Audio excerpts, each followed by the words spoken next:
વહીવટ પારદર્શક હોય છે અને જ્યારે પણ કોઈ સમાજને એવી જરૂર પડતી હોય છે ત્યારે ગોબા પટેલ સમાજે ક્યારે પણ એવું નથી વિચાર્યું કે અમે આગળ આવીએ અને અમે મોટી રકમ એકઠી કરીએ અને અમારું પોતાનું અથવા તો અમારા સમાજ માટે આ કરીએ, પણ અમારા સમાજને માટે હર હંમેશને આગળ લઈ જવો છે ત્યારે જે પ્રકાર નાણાકીય સ્થિતિ હોય એને અનુરૂપ અમે આગળ વધતા હોઈએ છીએ। ફરી આપના શબ્દો, આપના વ્યથા આ સમાજને હર હંમેશને માટે આગળ વધતો રહે એવી આપની પ્રેરણા વતી અમે સૌ કોઈ નવા ભાઈઓ અથવા તો પાંદડાઓ આ કાર્યને વધુ ને વધુ અમે આગળ વધાવીએ એવા આપની પાસેથી, સમાજના આગેવાનો પાસેથી અમે આશા રાખીએ છીએ।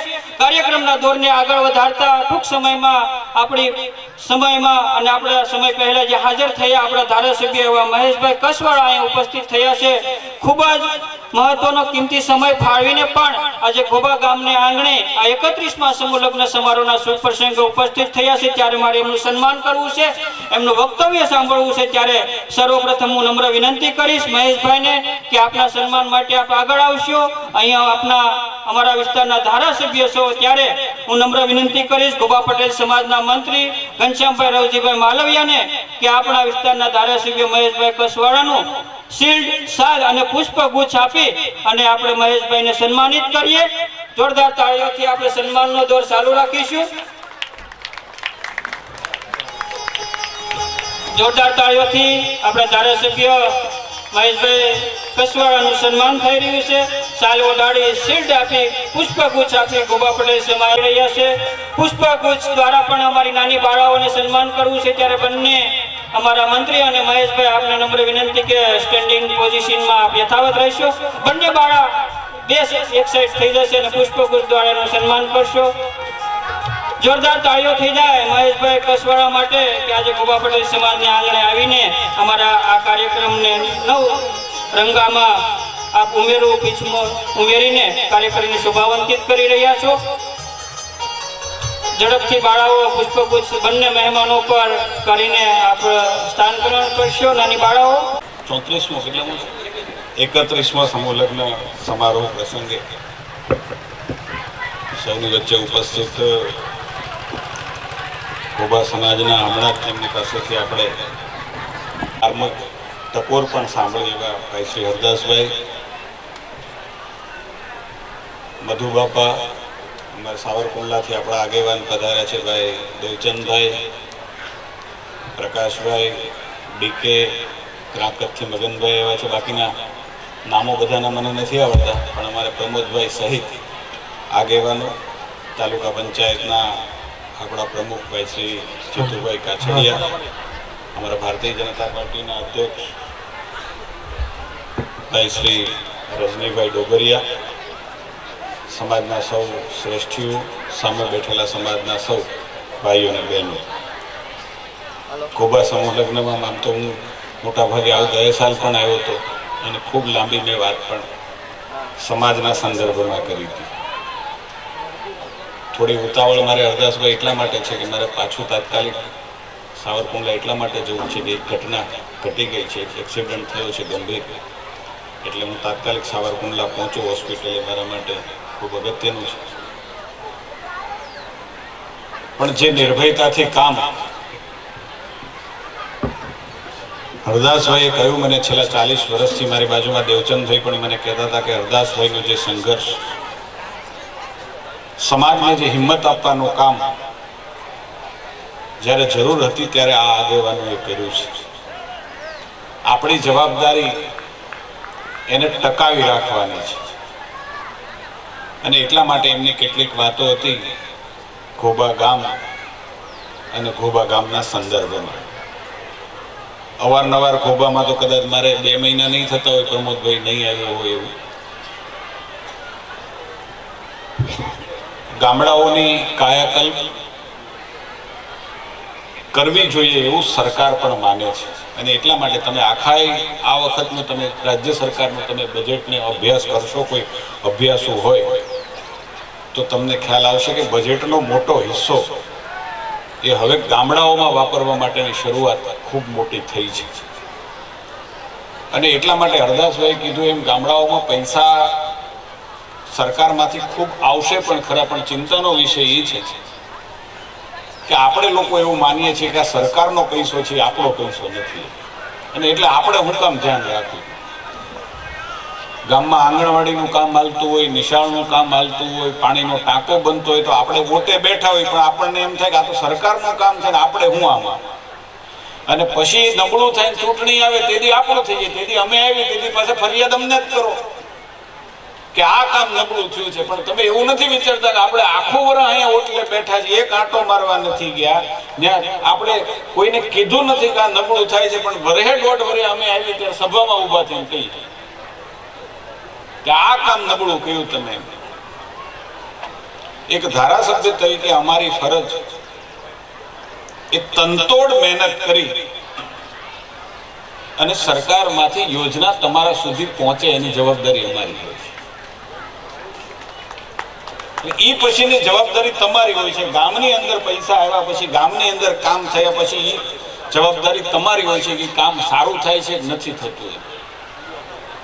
અને એટલા માટે એમણે બહુ સારી વાત કરી કે ગામમાં રહેનારા લોકોએ પણ જાગૃત થવું પડે. જો આપણે જાગૃત નહીં થઈએ તો એ ભોગવવાનું આપણે જ છે. એ નિશાળમાં આપણો જ દીકરો ને દીકરી જવાના છે. ચોમાસા પહેલો વરસાદ આવશે એટલે પાણી પડવાનું જ છે. અને આપણે ત્યાં આવું થતું જ એવું છે. રોડ બનતો હશે તો પહેલા જ વર્ષે ધોવાઈ જ જવાનું છે જો આપણે ધ્યાન નહીં રાખીએ તો. ધારાસભ્ય તરીકે અમને ફરિયાદ કરશો? અમે કોઈ કોન્ટ્રાક્ટરના દલાલો છીએ જ નહીં. અને ભગવાને અમને ઘણું આપ્યું છે એટલે દલાલ બનવા માંગતા પણ નથી અને અમે કોઈને બચાવવાના પણ નથી. હવે આ તાલુકાને એ પણ ખબર પડી ગઈ છે અને એટલા માટે અમારા સમાચારો અમારી પાસે આવે છે. કેટલાક કોન્ટ્રાક્ટર એવું કહે છે કે હવે અમારે કુંડલા કામ કરવું નથી, કારણ કે કુંડલા અમારા માટે સુરક્ષિત નથી. હવે જે તે વખતે હશે બધું અને થતું હશે, પરંતુ હું ચોક્કસ એવું માનું છું કે જો ગામના લોકો જાગૃત હશે તો એક રૂપિયો સરકારનો આવશે. સારું કામ ખાલી નજર તમે રાખશો ને તો એ હવાઈ ઉઠીને રહેવાનું છે. આજે તમે સાવરકુંડલાની આજુબાજુમાં, તમે તમારો એક ગામની આજુબાજુમાં, માત્ર ઘોબા ગામની આજુબાજુમાં પ્રમોદભાઈ 27 કરોડ રૂપિયા અત્યારે વપરાઈ રહ્યા છે. 27 કરોડ હરદાસભાઈ આજુબાજુમાં જેનો ઘોબાને લાભ મળે એવા 27 કરોડ રૂપિયા અત્યારે ખર્ચાઈ રહ્યા છે. પણ પછી તમે એમ માનતા હોય કે અહીંયા પાવડો ને તગારો લઈને ધારાસભ્ય ઉપર મધુબાપા, એવું ક્યારેય શક્ય થવાનું જ નથી. હું ત્યાં સવારમાં ઉઠીને આવું કે આમાં કેટલા તગારા રેતી નાખી છે, કેટલો સિમેન્ટ નાખ્યો, એવું થવાનું નથી. મારું કામ એ ગાંધીનગર રહી અને ત્યાંથી કેવી રીતે અહીંયા યોજના આવી શકે, ત્યાંથી કેટલા પૈસા અહીંયા વધારે આવી શકે, ત્યાંથી જે આપણા રોડો તૂટેલા છે એના માટેનું બજેટ આવી શકે, ત્યાંથી આપણા ગામડાની અંદર અધૂરી જે સુવિધાઓ છે એ પૂરી કરી શકે. મારું કામ એ છે. પણ ગામ તરીકે જો આપણે જાગૃત રહીશું તો એમ માનું છું કે ગામડામાં અઢળક પૈસા આપવા માટે સરકારની તૈયારી છે. ગામડાએ માગવું પડશે કે અમારે આ ખૂટે છે. અને હવે હું એમ કહું છું કે માગવું પડશે. પાછું કાલે સવારે બધું નરેશભાઈ નો માગી લેતા કે કાલ ને કાલ બધું આપી દે. એટલે આપણે પાછી પીડા એ ઊભી થાય કે તમે કઈ ગયા હતા લાવો આ બધું. પણ ગ્રેજ્યુઅલી આ વર્ષે આટલું થાય, આટલા એના પછીના વર્ષે આટલું થાય, જે થાય છે એમાં વધારો પણ કરવા માટેની કોઈ ચિંતા નથી. તમારે ત્યાં આગેવાનો બીજા ગામ કરતા થોડા જાગૃત છે એવું માનવું પણ છે. અને એટલા માટે મને ખ્યાલ છે કે 66 કેવીનું સબસ્ટેશન હું પોતે ધારાસભ્ય તરીકે મને એવું હતું કે મારે શહેરના કરવું છે. તમારા લોકોના આગ્રહને કારણે, આગેવાનોના આગ્રહને કારણે ઘોબા અમે મંજૂર કરેલા. આ તમારો પ્લસ પોઈન્ટ. કારણ કે અમારા મનમાં એવું હતું કે ભાઈ શેલણા કરવું જોઈએ. એટલા માટે શેલણા કરવું જોઈએ કે રોડ ઉપરનું કામ છે, કનેક્ટિવિટી વધારે મળે. કોઈને રિપેરિંગ કરવું હોય, આ તે અધિકારીઓને સીધો રોડ મળે તો ચોમાસામાં કોઈ પણ પ્રકારની તકલીફ ન થાય. પણ આગ્રહ એવો હતો કે ના, અમારે ઘોબા જ કરવું છે ને એમાં ઘોબાનો વિજય છે, ઘોબા લઈ લે. તો અમને ગમે એવા કામ, એટલી જાગૃતિ છે ઘોબા. હમણાં જ ખાતમુહૂર્ત, બહુ મોટા ખાતમુહૂર્ત કરવા લગભગ 15-20 દિવસ પહેલા આવ્યો હતો. હમણાં જ આ નોરાપીર વાળો રોડ ઘણા સમયથી આશ્રમના લોકો પણ મને એમ કહેતા હતા કે અમારો પ્રસંગ છે, કરી દેવો જોઈએ. મને એ વાતનો આનંદ છે કે આશ્રમમાંથી ગઈકાલે મને ફોન આવ્યો કે અમારો રોડ મહેશભાઈ થઈ ગયો છે. અને હું હરદાસભાઈ એટલી ગેરંટી આપું છું, 152 રોડ મને ભેટમાં મળ્યા હતા. કામ બધા જ બાકી. 152 રોડ માત્ર સાવરકુંડલા તાલુકાના ગામડાઓના રોડ, ખરાબ મને ભેટમાં મળ્યા હતા. મારે 3 વર્ષ થયા છે. આર્યા બાપા એ પાકું છે, એમાં કોઈ નહીં રહેવા દો, એમ તો કહું છું, એક પણ નહીં રહેવા. એ 152 રોડ હું તમને કહું છું કે મારા 5 વર્ષની તમે લગભગ એકેય બાકી નહીં રહેવા, એકેય બાકી નહીં રહેવા. વાત રહી રાજ્ય સરકારના અને નેશનલ હાઈવેની 2 રોડ, હિંમતભાઈને ખબર છે રોજ હાલે છે નેશનલ હાઈવે પર. ઈ પણ એક પણ રોડ બાકી નહીં રહેવા. જાફરાબાદ થી નીકળવું હોય, મહુવાથી નીકળવું હોય, રાજકોટ જવું હોય, અમદાવાદ જવું હોય, દિલ્હી જવું હોય, મુંબઈ જવું હોય, એક પણ નેશનલ હાઈવે 5 વર્ષના અંતે તમે મને નહીં કહી શકો મહેશભાઈ તમે 5 વર્ષ હતા અને ક્રાકચ સહિતનો એકેય રોડ તમે બાકી રહેવા દીધું એવું એકેય નહીં થાય. અને રાજ્યનો પણ એકેય રોડ નહીં રહેવાય.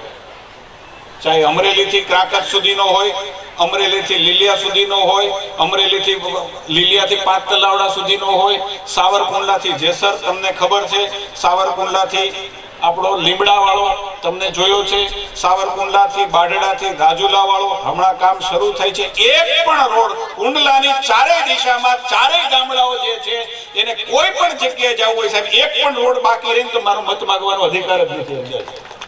અમે આ કમિટમેન્ટથી કામ કરવા વાળા લોકો છે સાહેબ. આઝાદીના કેટલા વર્ષ વહી ગયા. હું 2015ના પીપળડીના પૂરમાં દેવચંદભાઈ આવ્યો હતો, અહીંયા ગોબા પણ આવ્યો હતો. હાવજ કોના ઘરે રાત રોકાણો હતો.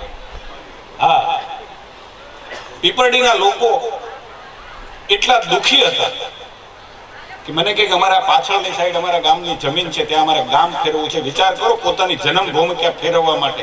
કારણ કે પીપળી એક એવું ગામ છે ભૌગોલિક રીતે કે જ્યાં 5 ઇંચ વરસાદ એક દિવસ પડે એટલે 5 દિવસ એ ગામમાંથી કોઈ બહાર ન નીકળે.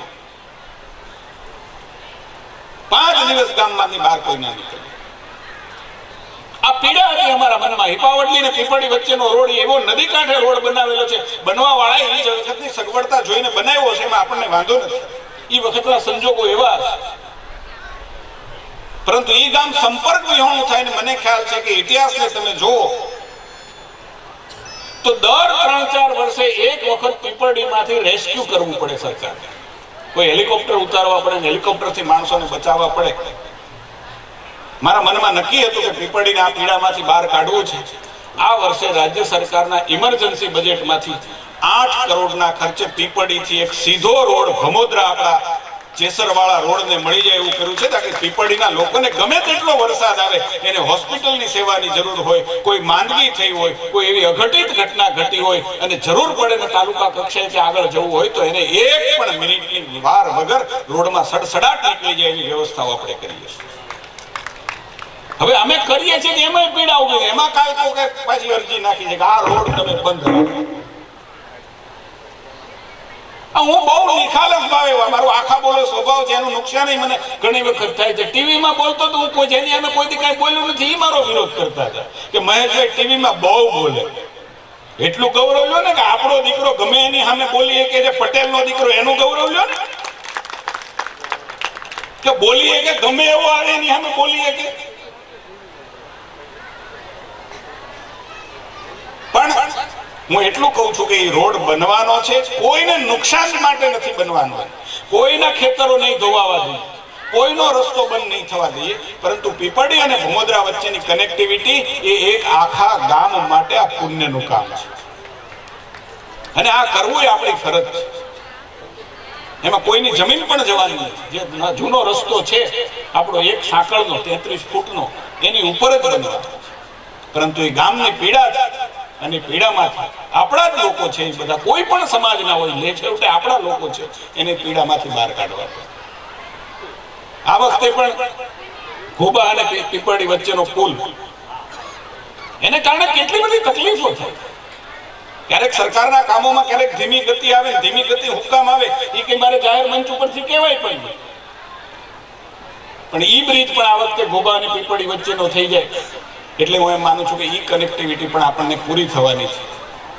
ઘોબા ગામ અને પરિવાર 31 વર્ષથી સમૂહ લગ્નનું આયોજન કરવું અને આ કનેક્ટિવિટીને ટકાવી રાખવી એ કઠણ કાળજું હોય તો ટકાવી રાખવી. અને જાહેર જીવન છે ને એ તો સહન કરવા માટેની યુનિવર્સિટી છે. આમાં સહન જ કરવું પડે. અપમાને હું કહું છું અપમાન પણ સહન કરવું પડે. એ અપમાન સહન કરી કરીને આ શ્રેષ્ઠીઓ છે ને આજે સમાજને આ જગ્યાએ લઈ આવ્યા છે. 31 વર્ષે આજે અવિરત આપણા સમૂહ લગ્નની જે યાત્રા છે, એક નાનું સરખું ગામ અને એનું ટ્રસ્ટ એ કામ કરી રહ્યું છે. એ ખરેખર વંદનીય છે, ખરેખર અભિનંદનને પાત્ર છે. બાકી થતું નથી. ઘણા ટીકા કરવા વાળા અહીંથી બહાર નીકળીને ટીકા કરશે. આપણે ઈ કોન્ટ્રાક્ટ તો આપણી પાસે છે જ. હા, ગમે એટલું સારું હશે તોય બહાર જઈ ટીકા કરશે. ત્યાં આમ નહોતું, હતું એ નહીં કે. કારણ કે હું તો પહેલી વખત છે જયારે ચૂંટાઈને આવ્યો ત્યારે મેં એમની આપણી જે સમાજનું પેલું છે ત્યાંનો કરિયાવરને મેં જોયું તો એક ચીજ દીકરીને સાસરે ગયા પછી જે ચીજની જરૂરિયાત પડે છે એક ચીજ એને ત્યાં કીટ બનાવીને ત્યાં મૂકી દેવામાં આવે છે અગાઉથી. મેં જોયું છે. પણ પેલું કહેવાય ને કે આપણો સ્વભાવ એવો બની ગયો છે કે આમાંથી કંઈક પાણીમાંથી પૂરા કાઢવા જોઈએ. હું માનું છું કે એમાંથી બચવું જોઈએ. આ જે તળકાટ હરદાસભાઈ ઉપર જે છે ને, આ જે આગેવાનો ઉપર છે ને, ઘસાયા છે ને એનો તળકાટ છે. એની ઘસાયા છે એટલે આ કામ આજે કરી શકે છે. સમાજ માટે ઘસાવું એ પણ હિંમતનું કામ છે. કારણ કે ઘરે મજબૂત માણા હોય ને તો જ સમાજ માટે ઘસાઈ શકે. એટલે જેટલી હરદાસભાઈ ને આજે અહીંયા બેઠા છે એને અભિનંદન આપું ને એટલું એની સામે જે ઘરમાં પાત્ર છે ને બેન એને અભિનંદન આપું છું કે ઈ એને એટલો સમય આપે છે. એને ત્યાં જેટલું કઈ ઈશ્વરે આપ્યું છે એ સમાજ માટે વાપરવાની અનુમતિ ઘરે આપે છે ને એના કારણે પણ આ લોકોની સફળતા છે સમાજની. વિશેષ મેં કીધું એમ અનેક વસ્તુ હું કહી શકું, બોલી શકું, સમાજ માટે પણ બોલી શકું. હમણાં હું કોળી સમાજ સાવરકુંડલાની અંદર એના સમૂહ લગ્નમાં ગયો તો ત્યાં સૂત્ર ચાલતું હતું કે સમાજની બહેનો ફેશનમાંથી અને ભાઈઓ વ્યસનમાંથી મુક્તિ મળી જાય તો આપણે બીજી હેની જરૂર નથી. એક નાનો સમાજ આજે જો એના સમૂહ લગ્નની અંદર એવા નારા લાગતા હોય કે આપણા સમાજમાં ફેશન અને વ્યસન બંનેમાંથી બહેનોએ ફેશનમાંથી મુક્તિ લેવી પડે અને ભાઈઓએ વ્યસનમાંથી મુક્તિ લેવી પડે તો હું એ કામ કહું છું કે આપણા સમાજને એમાં પહેલી જરૂર છે. લથડિયા મારતો દીકરો ઘરે આવે ને તો ધારાસભ્યને ફોન કરી છે કે દારૂ વેચાતો બંધ કરો. કરવો જોઈએ, મને વાંધો નથી, અમને કરવો જોઈએ ફોન. અમે પોલીસને પણ ફોન કરીએ, પરંતુ ફરજ પેલી છે કે એને કાઠલો પકડીને એમ કહેવાય કે દારૂ પીને ઘરમાં ઘૂસતો નહીં જા. આ જે કહેવાની જ્યારે હિંમત આવશે ત્યારે જ સમાજમાં સુધારો આવશે. બાકી કડવો થઈને કહેવું તો મેં આજે સમાજના એવા લગ્નો પણ જોયા છે કે જ્યાં ચાંદલાનું કાઉન્ટર હોય એમ દારૂનું કાઉન્ટર હોય છે. ચાંદલાનું આપણા કહેવાતા પ્રતિષ્ઠિત સમાજની અંદર કેટલાક લોકોના લગ્નમાં મેં આ જોયું છે અને મને જરાય ક્ષોભ નથી વાત કરતા કે ચાંદલાના કાઉન્ટર હોય એવા વ્યસનના કાઉન્ટર હોય. હું માનું છું કે સમાજે નીચા જોવું જેવું છે. જેને જિંદગી ઘસી નાખી છે ને સમાજને આગળ લાવવા માટે, એને નીચા જોવા માટે આનાથી મોટું કોઈ કામ નથી. સમાજે આનાથી બચવાની જરૂર છે અને હું એટલા માટે આ કહી શકું. હું નહીતર કહેવાનો અધિકારી નથી, ભલે હું ધારાસભ્ય હોઉં. જો મારા જ ઘરની અંદર કોઈ બાળક કે કોઈ દીકરો આવો બગડેલો હોય તો હું આ કહેવાનો અધિકારી, પણ મારા ઘરમાં કોઈ 35 જણાના કુટુંબમાં કોઈ માવો ન ખાતો હોય ને તો જ હું કહેવાનો અધિકારી છું. એટલે જ હું કહું છું કે સમાજનું બહુ ધ્યાન રાખવા વાળા રાખશે, દેશનું ધ્યાન રાખવા વાળા રાખશે. નરેન્દ્ર મોદીએ કેવી ટ્રીટી કરવી છે એ કરશે, રાજનીતિના પ્રવાહો એની રીતે ચાલુ કરશે. સમાજના આગેવાનોએ પહેલા ઘરને સંભાળવું પડશે. ઘરને સુધારીશું ને તો રાષ્ટ્ર ઓટોમેટિક સુધરી જવાનું છે. આજે સમાજમાં ચર્ચાનો વિષય આ વ્યસન એ બનવો જોઈએ. આની ચર્ચા થવી જોઈએ. માત્ર સફળતાની ચર્ચાઓ કર્યા કરીશું કે તમારા સમાજનો લગ્નનો કોઈ સમારોહ હોય ને 50-100 ગાડીઓ બેઠી હોય, આ ચર્ચા કરવી જોઈએ. સફળતાની ચર્ચા છે, અમને ગમે બાપ, કે ખેતરમાં પાણી વાળતો દીકરો આજે 4 વ્હીલની કાર લઈ અને જાનની અંદર આવે, અમને ગમે, પણ અમને એટલા માટે નથી ગમતું કે એની ડેકીમાં બાટલી પડી હોય ને એ અમને નથી ગમતું. ગાડી ગમે છે પણ એની ડેકીમાં જે બાટલીઓ પડી હોય ને એ અમને નથી ગમતું. અને એટલા માટે સફળતાની સાથે સાથે સમાજને ક્યાં ટકોર કરવી એની પણ દરેક પરિવારમાં ચર્ચા થઈ. અને એટલા માટે પરિવાર સ્વામિનારાયણ ભગવાનની અંદર ઘર સભા એક શબ્દનો પ્રયોગ છે, કદાચ શિક્ષાપત્રીની અંદર પણ ઘર સભા છે. એ સ્વામિનારાયણ ભગવાને એટલા માટે ઘર સભા માટેનો ઉદ્દેશ રાખ્યો છે કે રોજ સાંજે પરિવાર એક કલાક અડધો કલાક સાથે બેસે ને તો બીજા કઈ આના માટે ઉપાયો કરવાની જરૂર નથી. એક વખત પરિવાર સાંજે ઘર એક સાથે અડધો કલાક બેસે તો હું એમ માનું છું કે સમાજની અંદર આવા દૂષણો ક્યારેય નહીં. આજે સરકારોને જરૂરિયાત ઊભી થઈ કે બંધારણીય જોગવાઈઓથી ઉપરવટ થઈ અને લગ્નના કાયદાઓમાં સુધારા કરવાની જોગવાઈ એટલા માટે ઊભી થઈ કે આ ઘર સભાઓ જે આપણી હતી ને વડીલોની સાથે યુવાનો બેસતા હતા ને કલાકી બંધ થયું ને એટલા માટે સરકારોને આ જરૂર થઈ. સરકાર તો લાવે પણ ખરી, કાયદો લાવ્યા પણ છે આજે કે દીકરી જ્યારે ભાગી જાય ત્યારે પહેલા એના મા બાપને પણ નોટિસ જાય કે તમારી દીકરીના આની સાથે લગ્ન થવાના છે, આ રજિસ્ટરની અંદર આ કાગળ આવ્યા છે. આ સરકાર લાવી પણ ખરી, પરંતુ જો ઘર સભા પરિવાર સાથે કલાક બેસવા માટેનું માધ્યમ શરૂ થઈ જાય, આપણા દરેક પરિવારની અંદર 1 કલાક સાથે બેસવામાં જમવા માટે સાથે બેસી કે સાંજે જ્યારે ભેગા થઈ સુતા પહેલા 1 કલાક સાથે બેસે ને સમાજમાંથી આ દૂષણો એમનેમ જતા રહે.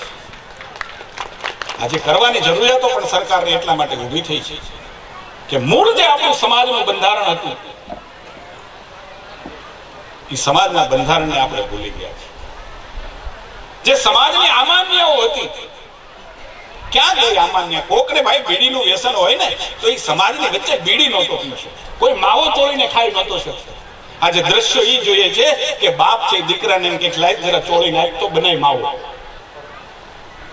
આ જે અમાન્યઓ હતી એ જતી રહી છે. એટલા માટે ભગવાન સ્વામિનારાયણે જે કીધું છે ઘર સભાની આજે એટલા માટે જરૂર છે. સમાજમાં કેટલાક ચિંતાના વિષયો ખૂબ આગેવાનો એના માટે મહેનત કરે છે, સમાજને પણ જાગૃત કરવાનું કામ કરે છે અને ક્યાંક આમાં આપણને સફળતા પણ મળી રહી છે. જરૂર પડે છે કે સરકારની અંદર પણ અમે કહીએ છીએ પરિણામે આવા લગ્નના કાયદાઓ જે છે એ સુધારા પણ સરકાર લાવી છે. બધું જ આપણા સમાજના હિત માટે થઈ રહ્યું છે ત્યારે સમાજ એની સફળતાના શિરે પહોંચ્યો છે. આપણા યુવાનો જે છે એ આંગળીના ટેરવે આજે દુનિયા સાથે તાલ મિલાવી રહ્યા છે. દુનિયાના દેશોના રિસર્ચ સેન્ટરમાં સૌરાષ્ટ્ર પટેલ સમાજના દીકરા અને દીકરીઓ આજે કામ કરી રહ્યા છે ત્યારે સમાજે ક્યાંક નાના મોટી આવી બદીઓથી ચેતવાની જરૂર છે.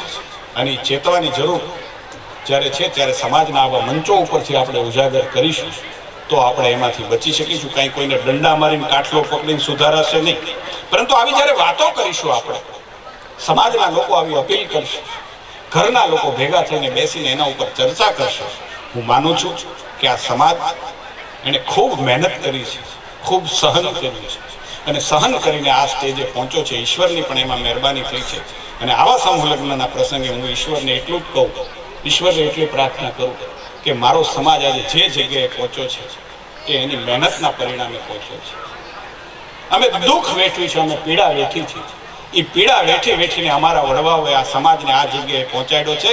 એ ઈશ્વર અમારા સમાજને એટલી સદબુદ્ધિ આપે કે અમારો સમાજ બીજા 18 આલમને મદદરૂપ થતો રહે. સાહેબ અમારો હાથ તો ઉપર હોય, સાહેબ કાયમ અમારો હાથ ઉપર રહે, સમાજનો હાથ કાયમ ઉપર રહે એવા ઈશ્વર આપણને આશીર્વાદ આપે એવી પ્રાર્થના કરું છું. ફરી એક વખત આ કાર્યક્રમ યોજવા માટે જે ટીમ તરીકે અમારે પ્રકાશભાઈને વાંશિયાળીથી પણ ખૂબ મોટી મહેનત કરીને અહીં આખી ટીમ લઈને આ સમૂહ લગ્નની અંદર ભાગીદાર બને છે, એવું આજુબાજુના ગામમાંથી પણ યુવાનો આ સમૂહ લગ્નની વ્યવસ્થાઓમાં જે સહભાગી થયા છે એ તમામ ટીમને શુભેચ્છાઓ આપું છું. અને ટીમ તરીકે જે પ્રકારનો સમૂહ લગ્ન તમે કર્યા છો, સમાજનું જે કામ કરી રહ્યા છો, જે યજ્ઞમાં તમે આહુતિ આપી રહ્યા છો, એ આહુતિ ઈશ્વરના સ્વરૂપમાં ઈશ્વર તમે એના માટે ખૂબ આ યુવાનોને પણ આશીર્વાદ આપે એવી વાત કરીને મારી વાણીને વિરામ આપું છું. મેં કહ્યું એમ મારે ઉતાવળ હોવાથી હું સીધો જ અહીંથી હોસ્પિટલ જાઉં કે તે હોસ્પિટલ મારા માટે પણ સારું છે અને ત્યાં જે મરીજો છે એના માટે પણ સારું છે. એટલે આપ સૌની વચ્ચેથી રજા લઉં છું. આપે ખૂબ મારું સન્માન કરીને મારું સન્માન કરતાં મારી ગોબા પ્રત્યેની જવાબદારીમાં તમે વધારો કર્યો છે અને મને આવી જવાબદારીઓ ગમે છે. પણ હું સામે પાણીને સામે હાલનારો માણસ છું એટલે મને આવી જવાબદારીઓ ખૂબ ગમે છે. ફરી એક વખત ધન્યવાદ, આભાર. ખૂબ ખૂબ આભાર મહેશભાઈ.